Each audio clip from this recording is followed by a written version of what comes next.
On va à présent corriger la question 8. Alors, il y a une indication dans cet exercice, c'est vérifier que moins 1 plus i est racine. Et on va donc commencer par ça. Pour calculer p de moins 1 plus i, je vois que je vais devoir calculer des puissances de moins 1 plus i. Donc ça peut être assez astucieux de commencer par calculer ces puissances à part avant de mettre ça dans p de x. Du coup, on commence par le carré. Moins 1 plus i carré, a plus b carré, donc a carré, plus 2ab dans cet ordre-là, donc moins 2i, et plus i carré, si je détaille tous mes calculs. Donc ça fait i carré moins 1 carré 1 moins 2i moins 1, i survit uniquement moins 2i. Du coup, moins 1 plus i carré, c'est moins 2i, c'est fait. Pour calculer moins 1 plus i au cube, pas besoin de triangle de Pascal. Il suffit d'écrire que c'est moins 1 plus i carré fois moins 1 plus i. Ça, vous venez de le calculer ici. Donc là, vous avez moins 2i fois moins 1 plus i. Et donc, vous récupérez 2i. Et ici, moins 2i carré, donc plus 2, puisque i carré vaut moins 1. Donc voilà pour moins 1 plus i au cube. Ici, et là le carré. Et puis pour la puissance 4, vous avez le choix. Soit vous dites que c'est moins 1 plus i au cube fois moins 1 plus i, soit vous dites que c'est moins 1 plus i carré au carré. Et c'est beaucoup plus rapide, parce que moins 1 plus i carré, il est là. C'est tout simple, c'est moins 2i. Donc là, vous chopez du moins 2i carré, et donc ça vous fait 4i carré, c'est-à-dire moins 4. Et voilà pour moins 1 plus i puissance 4. Il n'y a plus qu'à mettre tout ça dans notre polynôme. Et donc les calculs sont donc très simples ensuite. Si j'arrive à les faire afficher, voilà. P de moins 1 plus i, on récupère bien 0, et donc moins 1 plus i est racine de p de x. Et c'est maintenant qu'il faut penser aux critères complexes, parce qu'on n'a pas vraiment envie de diviser notre polynôme par x moins moins 1 plus i. Le critère complexe de base, celui sur lequel vous ne devez absolument pas faire l'impasse, c'est celui-là. Si votre polynôme si vous avez une variable polynôme à coef réel et que p de i vaut 0, eh bien vous avez un diviseur réel, c'est x au carré plus 1. En plus, il est de degré 2, il est bien. Mais il y a un critère complexe étendu.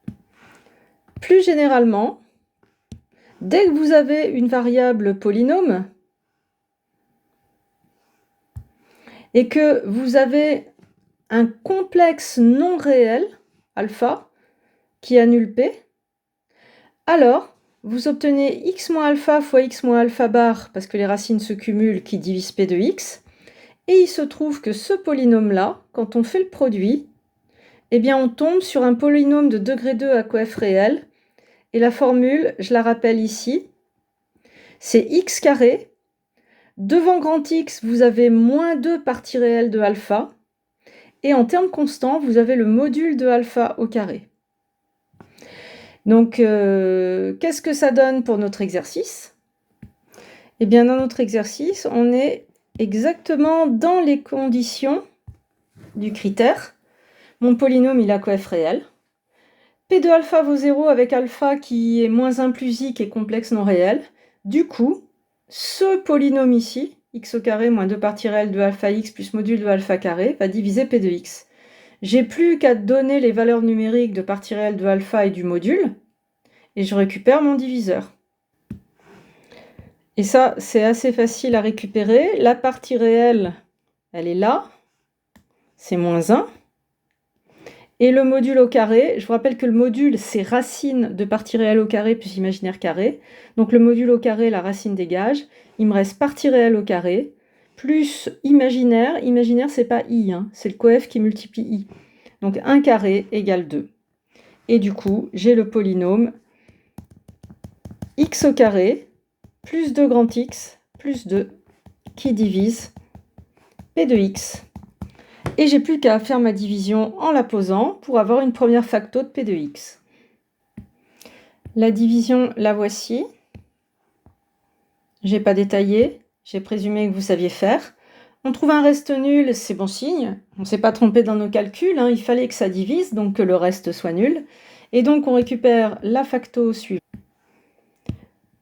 P de x égale le diviseur fois le quotient.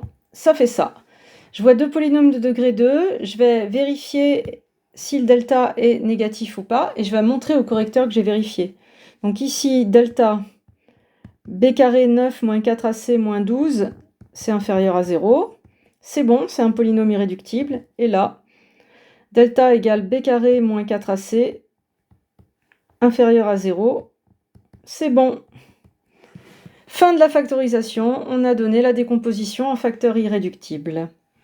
Voilà, bon courage!